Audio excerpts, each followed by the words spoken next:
గత నెల నుంచి ఈ ఫోన్ ట్యాపింగ్ అన్నది నెల నుంచి కాదు ఇంకెక్కువ రోజుల నుంచే బాగా మనకి మీడియాలో కావచ్చు, న్యూస్‌లో, పేపర్‌లో ఎక్కడంటే అక్కడ బాగా వైరల్ అవుతుంది. సో, గతంలో మనం మాట్లాడుకున్నాం. అలాగే ఈ రోజు ఒక కొత్త ట్విస్ట్ అయితే వచ్చింది. వేణుగోపాల్ అనే కొత్త క్యారెక్టర్ వచ్చింది.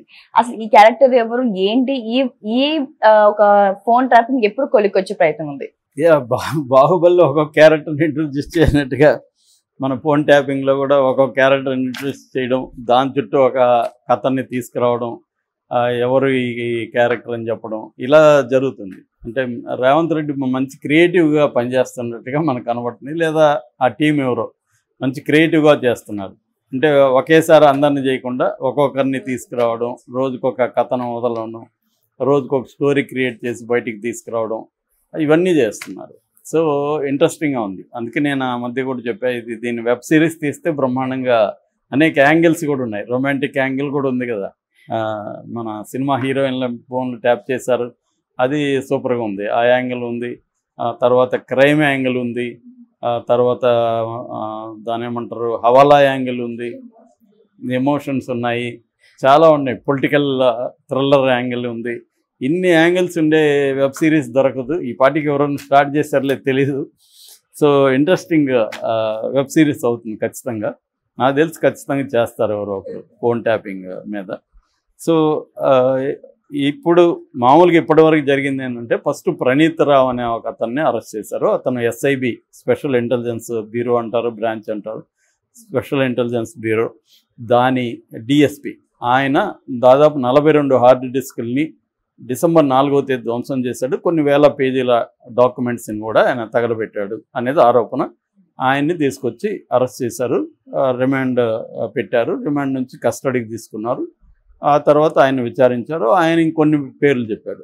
ఎప్పుడైనా కూడా ఆయన ఒక కింది స్థాయి అధికారే, ఆయన ఎవరు చెప్తేనే కదా చేశాడు. సో, మొత్తానికి ఫోన్ ట్యాప్ చేశాను, ఫలానా వాళ్ళు చెప్తే చేశానని ఆయన కొంతమంది పేర్లు బయటకు వచ్చాయి. ఆ పేర్లలో ఏంటంటే, దీని ఎస్ఐబి చీఫ్గా ఉన్న, ఐజీగా ఉన్న ప్రభాకర్ రావు, ఆయన ఇప్పటికి కూడా అమెరికాలో ఉన్నాడు, ఎస్కేప్ అయినాడు. ఆయన ఫోన్ చేసి ఆ మధ్య నేను క్యాన్సర్ ట్రీట్మెంట్ తీసుకుంటున్నాను, అయినా జూలైలో వస్తానన్నాడు. కానీ వీళ్ళు ఒప్పుకోలేదు. ఆ మధ్య వస్తున్నాడని చెప్పారు, మళ్ళీ లేదు అంతా తూచని చెప్పారు. మొత్తానికి ఆయన రాలేదు. సో, ఆయన పట్టుకోవడానికి ఇంటర్పోల్ ద్వారా ట్రై చేస్తున్నారు. That is one thing. Second part ఏంటంటే, నెక్స్ట్ వచ్చిన క్యారెక్టర్లు భుజంగరావు, తిరుపతన్న. ఈ భుజంగరావు, తిరుపతన్నలు కూడా దీనికి సంబంధించిన వాళ్ళే. వీళ్ళు కూడా ట్యాప్ చేశారని చెప్పారు. వాళ్ళని ఇంట్రొడ్యూస్ చేశారు. వాళ్ళ మీద కొన్ని రోజులు గడిచింది. దాని తర్వాత వచ్చిన క్యారెక్టర్ పేరు రాధాకిషన్ రావు. ఈయన వెరీ ఇంపార్టెంట్ క్యారెక్టర్.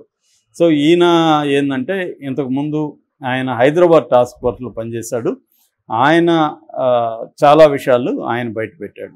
ఆయన బయటపెట్టిన విషయాల్లో ఏమి యాంగిల్స్ వచ్చాయంటే, ఒకటేమో అమ్మాయిల ఫోన్ ట్యాపింగ్లు కూడా, అంటే హీరోయిన్ల ఫోన్ ట్యాపింగ్, సమంత పేరు, ఇంకొంతమంది పేర్లు బయటకు వచ్చాయి. సో, ఆ ఫోన్ ట్యాపింగ్లు చేసి ఆ అమ్మాయిల్ని బ్లాక్మెయిల్ చేసి తను వశపరుచుకున్నాడు అని పేరు చెప్పలేదు, కానీ అది ఫైనల్గా కాంగ్రెస్ వాళ్ళ పేర్లు చెప్పారు కాబట్టి కేటీఆర్ అనేసి. కేటీఆర్ నిన్న ఖండించాడు, కోర్టుకు వేస్తానన్నాడు. టీవీ ఛానల్ కూడా దీన్ని చెప్పొద్దు అని చెప్పాడు. సరే, అదైపోయింది.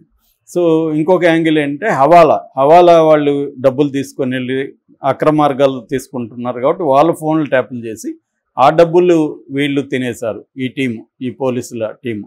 అట్లాగే కొంతమంది బిజినెస్ పీపుల్ ఫోన్లు ట్యాప్ చేయడం, రియల్ ఎస్టేటు బిల్డర్స్ వీళ్ళ ఫోన్లు ట్యాపులు చేసి వాళ్ళని బెదిరించడం. ఇప్పుడు మెల్లమెల్లగా రోజుకొకరు వచ్చి కేసులు కూడా పెడుతున్నారు. మొన్న ఒక ఆయన పెట్టాడు, నిన్న ఒక ఆయన పెట్టాడు. Chikoti Praveen, very popular, all notorious.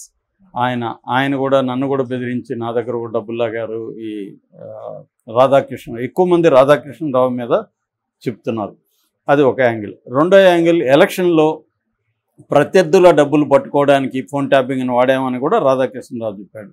So, ఉప ఎన్నికలు జరిగినప్పుడు మేము రఘునందన్ రావు ఫోను, ఇటు కోమటిరెడ్డి రాజగోపాల్ రెడ్డి వాళ్ళ బంధువుల ఫోన్లు ట్యాప్ చేసి ఇద్దరిది కలిపి దాదాపు 4.5 కోటి వరకు సీజ్ చేయడం ఈ ఫోన్ ట్యాపింగ్ పనికి వచ్చిందని.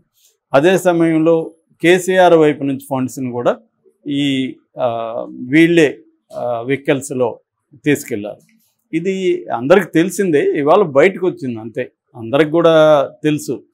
ఎందుకంటే ఎప్పుడైనా ఎలక్షన్ జరుగుతూ ఉంటే ప్రత్యర్థుల డబ్బులే పట్టుబడుతుంటాయి, అధికార పార్టీ డబ్బులు పట్టుబడవు. పట్టుబడినా ఏదో కొంత నోట్లు లక్షల్లో పట్టుబడతాయి, కానీ అది కూడా డైవర్షన్ పాలిటిక్స్ అని కూడా చెప్తారు. అంటే కొంత డబ్బుల్ని పట్టుబడినట్టుగా వదిలి వీళ్ళు వేరే దగ్గర వెళ్తుంటారని, ఇటువంటివి కూడా జరుగుతుంటాయి. సో అదొక యాంగిల్ వచ్చింది. ఇప్పుడు కొత్తగా ఒక పేరు వినిపిస్తుంది, అది వేణుగోపాలరావు. ఎవరు వేణుగోపాలరావు? ఈ వేణుగోపాలరావు ఎవరు అంటే వర్ధన్నపేట పార్వతగిరి అయింది. 1989లో ఎస్ఐగా స్టార్ట్ అయ్యాడు ఈయన. 2005లో కరీంనగర్ రూరల్ సిఐగా ఉన్నప్పుడు ఒక ACB case, anti corruption bureau case పెట్టి ఇతన్ని సస్పెండ్ చేసి జైలుకి కూడా పంపించారు. జైలు నుంచి బయటకు వచ్చి మళ్ళీ ఆ కేసు నుంచి బయటకు వచ్చి జమ్మికుంట సిఐగా వచ్చాడు. జమ్మికుంట సిఐగా ఉన్నప్పుడు ఈయన హరాస్ చేశాడని ఒక వ్యక్తి ఆత్మహత్య కూడా చేసుకున్నాడు. ఆ తర్వాత చిగురు మామిడిలో సిఐగా ఉన్నప్పుడు ఒక లాకప్ డెత్లో కూడా ఈయన ఇరుక్కున్నాడు. అయినప్పటికీ ఈయన ప్రమోషన్లు ఇవేవి ఆపలేదు. 2013లో ఈయన డిఎస్పీగా పెద్దపల్లికి వెళ్ళాడు, అక్కడ డిఎస్పీగా ఉన్నాడు. తర్వాత ఎల్బీ నగర్లో ఏసీపీగా రిటైర్డ్ అయ్యాడు. సో ఇది ఈయన గ్రోత్ అనమాట. ఎస్ఐగా ఉండి ఏసీపీ స్థాయికి వెళ్ళి రిటైర్డ్ అయినాక మన కేసీఆర్ సామాజిక వర్గం అంటే ఈయన కూడా వెలమ అంటున్నారు. దీంట్లో ఉన్న అధికారులు ప్రధానంగా వెలమ కులమే అని కూడా చెప్తున్నారు.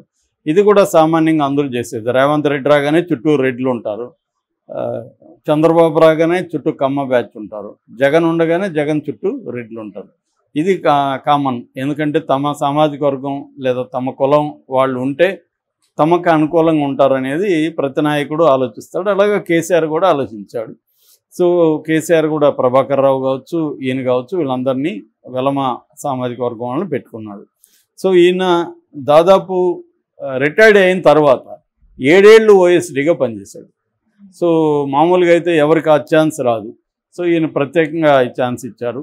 సో ఈయన ఎస్ఐబిలో 7 ఏళ్ళు స్పెషల్గా ఎస్పీగా పనిచేశాడు. సో ఈయన ఆధ్వర్యంలో ఈ టీం పనిచేసింది. సో ఈరోజు ఆయన్ని పిలిపించారు, ఈరోజు ఆయనతో విచారణ జరుగుతుంది. సో ఆయన ఇంకేమేమి విషయాలు చెప్తాడు అనేది తెలీదు. ఏదేమైనా దీని ప్యాటర్న్ చూస్తే అధికారుల వైపుగా రాజకీయ నాయకుల వైపుకి వెళ్ళే అవకాశం ఉంది. ఆల్రెడీ కొన్ని పేర్లు లీక్ అయినాయి. సో ఎర్రబల్లి దయాకర్ పేరు లీక్ అయింది, కేటీఆర్ పేరు వచ్చింది. ఫైనల్గా కేసీఆర్ దీనికి ఆద్యుడని కూడా ఒక పేరు, ఆయన పేరు కూడా బయటకు వచ్చింది. మెల్లమెల్లగా ఇది కేటీఆర్ వైపు వెళ్తుంది. దీని తర్వాత ఇంకొక యాంగిల్ ఏంటంటే ఇందులో డబ్బులు ఇన్వాల్వ్ అయింది కాబట్టి డబ్బులు అక్రమ మార్గాల్లో ఈ బ్లాక్ మనీని వీళ్ళే సరఫరా చేశామని చెప్తున్నారు. కాబట్టి ఎక్కడ బ్లాక్ మనీ ఉంటే అక్కడ ఈడీ వాళ్తుంది. సో ఈడీ కూడా రంగంలోకి దిగుతుందని చెప్తున్నారు. దానికి అనుగుణంగానే ఈరోజు సమాచార ప్రసార శాఖ మంత్రి ఇన్ఫర్మేషన్ అండ్ ఆయన అనురాగ్ సింగ్ ఠాకూర్ ఆయన నిన్న ఢిల్లీలో ప్రెస్ మీట్ పెట్టాడు. ఆయన ఏమంటున్నారంటే ఇది టెలిగ్రాఫ్ చట్టం ఉంది కాబట్టి టెలిగ్రాఫ్ చట్టం ఉంటే కేంద్రం ఇన్వాల్వ్ అవుతుందని చెప్పాడు. టెలిగ్రాఫ్ చట్టం 1885లో వచ్చింది. టెలిగ్రాఫ్ చట్టం ఇప్పటి వరకు ఎక్కడ పెట్టలేదు ఇండియాలో, ఇక్కడే పెట్టారు ఇప్పుడు. సో టెలిగ్రాఫ్ చట్టం వస్తే ఆయన అన్నట్టుగా కేంద్రం ఇన్వాల్వ్ అవుతుంది. ఇది ఎందుకంటే సెంట్రల్ యాక్ట్, ఇది 1885లో ఉంది. దాని తర్వాత ఇండియన్ వైర్లెస్ టెలిగ్రాఫ్ రూల్స్ అని 1977లో కూడా యాడ్ చేశారు. కాబట్టి కేంద్రం కూడా ఎంటర్ అవుతుంది. ఇది మెల్లగా మనకి అర్థమయ్యేది ఏమంటే స్టేట్తో స్టార్ట్ అయ్యి సెంట్రల్ ఇంటెలిజెన్స్ ఏజెన్సీస్ లేదా ఇన్వెస్టిగేటివ్ ఏజెన్సీలు దీంట్లోకి ఎంటర్ అవ్వబోతున్నాయి. వాళ్ళు కానీ ఎంటర్ అయితే మాత్రం పెద్ద స్థాయిలో అరెస్టులు అయ్యే అవకాశం ఉంది.